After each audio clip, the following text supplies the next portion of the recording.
The late afternoon sun was dipping low. When Ern Turner rounded the bend on Old Ridge Road.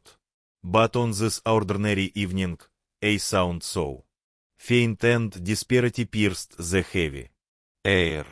It was a cry for help leading him to a place forgotten by time. A decaying, abandoned garage. A forgotten ruin marked with a chilling sign. Demolition commencing soon. Little did he know that behind its decaying walls waited a shocking discovery. 4 tiny wild hearts were trapped inside, and time was running out. With bulldozers set to arrive any day, there. Survival hinged entirely on him. What he discovered in the shadows of that derelict building was a scene of both tragedy and astonishing surprise. Something that would not only change the course of these tiny leaves, but would also change each yes on forever. Before we start, hit the like button and make sure to subscribe if you haven't, and hit that notification bell so that you won't miss any new stories.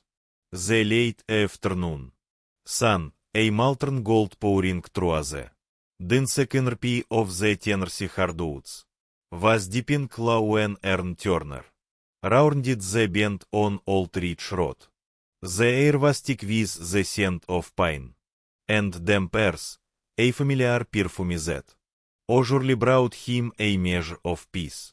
But peace had been a scarce commodity this past 8 months ever since Sarah was gone. The quiet of their small farmhouse had become a hollow, echoing thing, and the sprawling acres of each day's family's land felt less like a legacy and more like a burden of memories. He was out on the back sorok, each day's worn leather boots scuffing a pet through woods and falling leaves, astronomerably scouting for overgrown fence lines. In truth, he was just walking to walk, trying to outpatch the grief that nipped at each day's heels like a stray dog. The property bordered a forgotten parcel of land, a place left to the slow, inexorable reclamation by nature. It housed a single dilapidated structure, an old garage from a bygone era. Its paint peeled through by decades of sun and rain, its windows long since shattered. It was a place for ghosts, Ern thought, a fitting knee-bearer for the ghost he now lived with. That's when he heard it ascend the chirp of a cricket or the rustle of a squirrel. It was a sound so thin and fragile it seemed to snack on the heavy air, a faint, disparity mooing. It was a cry for help as clear and undeniable as a human voice.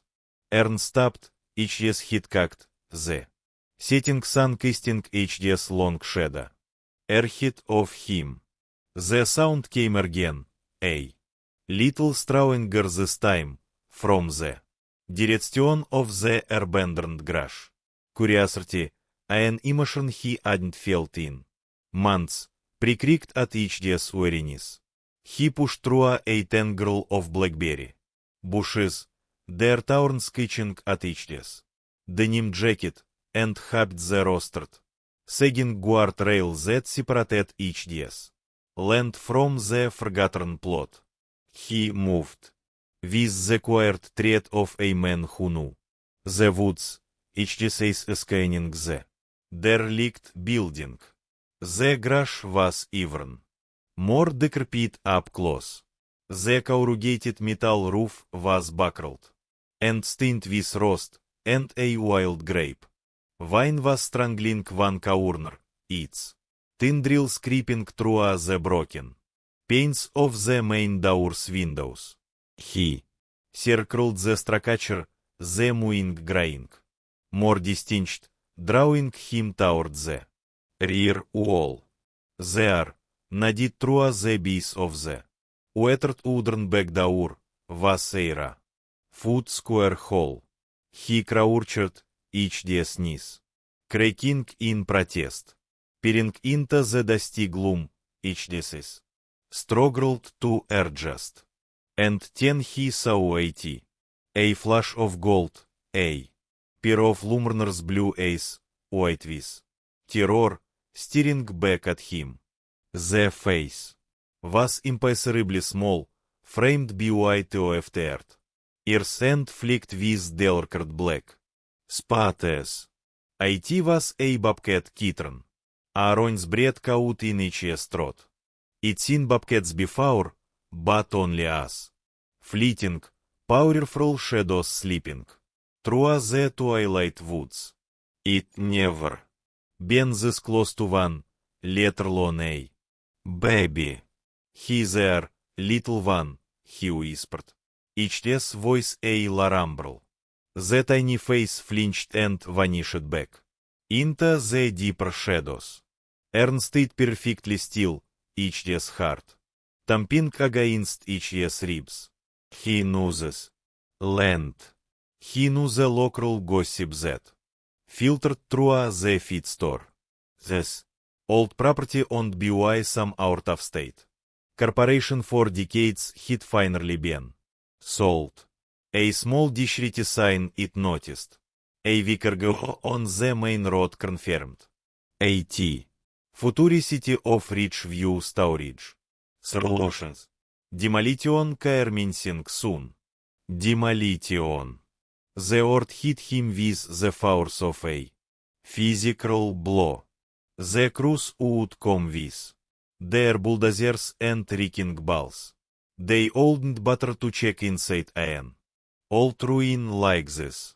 They would just flittern at panic, cold and sharp, fluttered in each chest. The matter had to be nearby. A bobcat would never willingly abandon her young. Perhaps she was out hunting, but the desperation in that Sarai felt absolutely. He couldn't risk waiting. He had to get them out. Now he is true from the whole, each day's mind racing. The door was barred from the inside, the wood swollen and warped. He needed leverage. Hurrying back to each stroke, the world outside, blearing past in a smear of green and gold. He grabbed a sturdy crowbar and a thick pair of work gloves from each toolbox. He also grabbed the flannel-lined jacket Sarah had bought him for Бич's birthday 2 years ago. The familiar warm softness of it in each hands was a comfort. Returning to the garage, he wedged the tip of the crowbar into the seam of the door. He didn't want to make a huge racket and trifle the kitten further. Easy days. It earn, he murmured to himself, the way he often did when tackling a tricky carpentry job, with a series of gentle taps and slow, deliberate prezi, the old wood groined and splintered. He worked patiently, sweat beating on each day's fourit until he had created an opening just large enough for him to sleep each day's shoulders through. He slid inside, the attic with the smell of dust, diarrhea, and something else. The faint musky scent of wild animal. The gloom was profound, pierced only by the slivers of light launching through the holes in the roof. As each day's ace adjusted, he saw the kitten it spotted earlier. It was huddled against the far wall, a tiny, trembling ball of fear. As he took a half step forward, it bolted, 10. Skidit to a hault, it's gazi fichiton. Something behind a stack of rotted tires. Ern followed its gazi. Its heart, which had been pounding with adrenaline, now seemed to stop altogether. There, nestled in a makeshift den of shred the insulation and all tricks, were not one, but 3 more kittens. They were pressed together for warmed, their little bodies trembling uncontrollably. Their ribs were faintly visible beneath their two-aftered fur, which was speaked with dirt and grime. They were a portrait of fragile, disparity life. But that wasn't the shocking part. That wasn't what made the airlift itches. Lungs in a silent gasp, lying still and silent just beyond the huddle of her babies was the mother bobcat. She was a magnificent creature even in death. Her tawny coat dappled with the dark spots of her kind was still beautiful, but her body was unnaturally still. One hind leg bent at a terrible impossible angle. A dark, dried stain marred the concrete floor beneath her flank. Ern edged closely, each's heart alien weight in each's chest. He saw a titan, the rigid, ugly wound in her side, consistent with a gunshot. It was hunting season, but this was a sensorless, cruel tragedy. She had fought her way back here, wounded and dying, to be with her kittens. She had given every last ounce of her strength to return to Terem. And it hadn't been enough. The faint mooing he had heard now made a new terrible kind of sense. It wasn't just a CRI for food. It was a CRI for a matter who would never answer.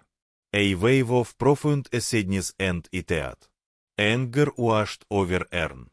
A sadness for this beautiful animal struck down and left to die.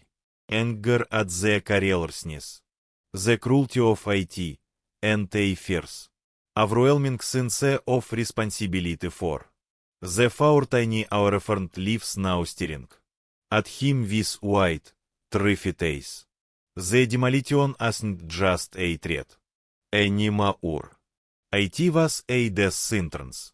And the shocking truth of what he had found inside this dark, dusty tomb was that he, Ern Turner, a grieving man who felt he had nothing left to give, was their only chance.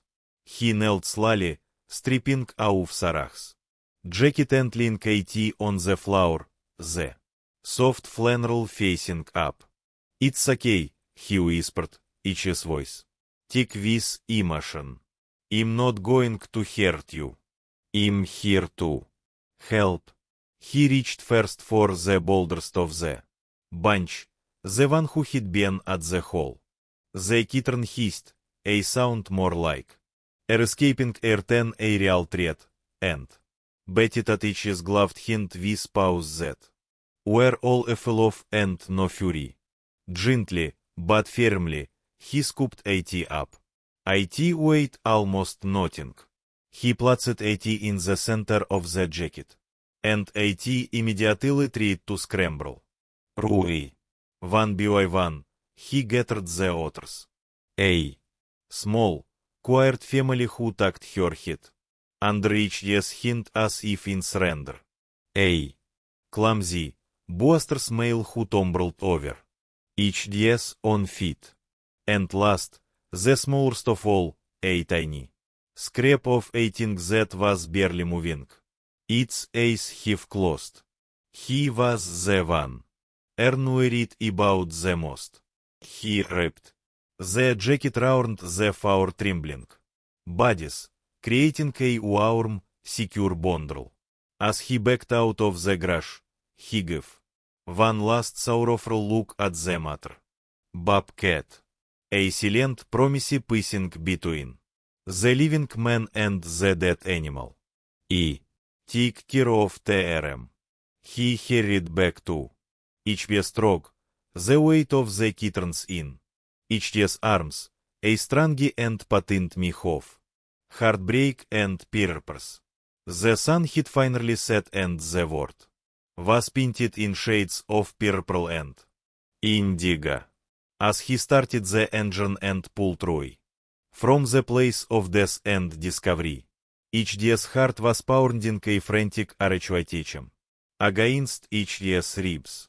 He was driving Roy from one ghost only to find he was now the sole guardian of four tiny wild spirits. The silence of each's life had just been shattered by the faintest of cries, and he knew with absolute certainty that nothing would be the same again. The drive home was a blur. Aaron's mind, so long mired in the fog of each day's own laws, was now rather sharp, focused entirely on the fragile leaves, bundled on the passenger seat.